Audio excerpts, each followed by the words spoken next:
দেশের ইতিহাসে প্রথমবারের মতো বিদেশে বসে জাতীয় পরিচয়পত্র হাতে পাওয়া এবং জাতীয় নির্বাচনে ভোট দেওয়ার সুযোগ পেয়েছেন প্রবাসী বাংলাদেশিরা। আসন্ন ত্রয়োদশ জাতীয় সংসদ নির্বাচনে যুক্তরাষ্ট্র প্রবাসী বাংলাদেশিরাও সক্রিয়ভাবে অংশগ্রহণ করেছে। পোস্টাল ভোট বিডি অ্যাপের মাধ্যমে নিবন্ধন করেছিল তাদের নাম।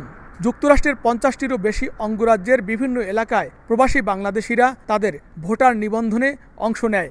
যে সমস্ত এলাকা থেকে প্রবাসী বাংলাদেশিরা ভোটার নিবন্ধনে অংশ নিয়েছে সেসব এলাকার পোস্টাল ব্যালট প্রেরণ করেছে বাংলাদেশ নির্বাচন কমিশন।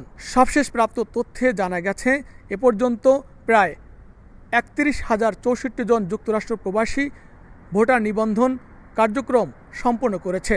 তার মধ্যে যাচাই বাছাই শেষে 30,799 জনকে অনুমোদন করে তাদের ঠিকানায় ব্যালট পাঠিয়েছে নির্বাচন কমিশন। তাদের মধ্য থেকে 15,654 জন ভোটার ব্যালট সংগ্রহ করেছেন, যার মধ্যে 12,953 জন ভোট দিয়েছেন। নির্বাচন কমিশনের নির্দেশনা অনুযায়ী বাংলাদেশ ডাক বিভাগের কাছে পোস্টাল সার্ভিস অর্থাৎ USPS এর মাধ্যমে ফেরত পাঠিয়েছে ব্যালট। বাংলাদেশ ডাক বিভাগ 27 জানুয়ারি পর্যন্ত 165টি ব্যালট পেয়েছে বলে জানিয়েছে সংশ্লিষ্ট কর্তৃপক্ষ।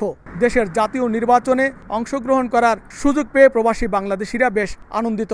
যেহেতু তারা বিদেশে বসে ভোট দিতে পারছেন, সেহেতু বাংলাদেশের মতো বিদেশেও একটি নির্বাচনী আমেজ বিরাজ করছে প্রবাসী বাংলাদেশিদের মধ্যে। সারা বিশ্বে প্রবাসীদের মধ্যে একটা উচ্ছ্বাস, অর্থাৎ বাংলাদেশের যে নির্বাচনী খাওয়া আর বাংলাদেশের এই যে 64 ডিস্ট্রিক্টের মধ্যে সীমাবদ্ধ, পুরো পৃথিবীটাই যেমন একটা বাংলাদেশের নির্বাচনে হাওয়া আমেজ বয়ে চলছে।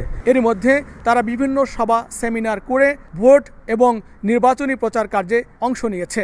দেশের অর্থনীতির চাকা সচল রাখতে প্রবাসী বাংলাদেশিদের রেমিটেন্স একটি বিরাট ভূমিকা পালন করছে।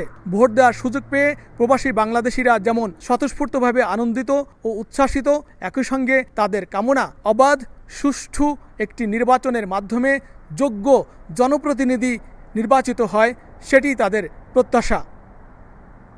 লস্কর আল মামুন, সময় সংবাদ, যুক্তরাষ্ট্র।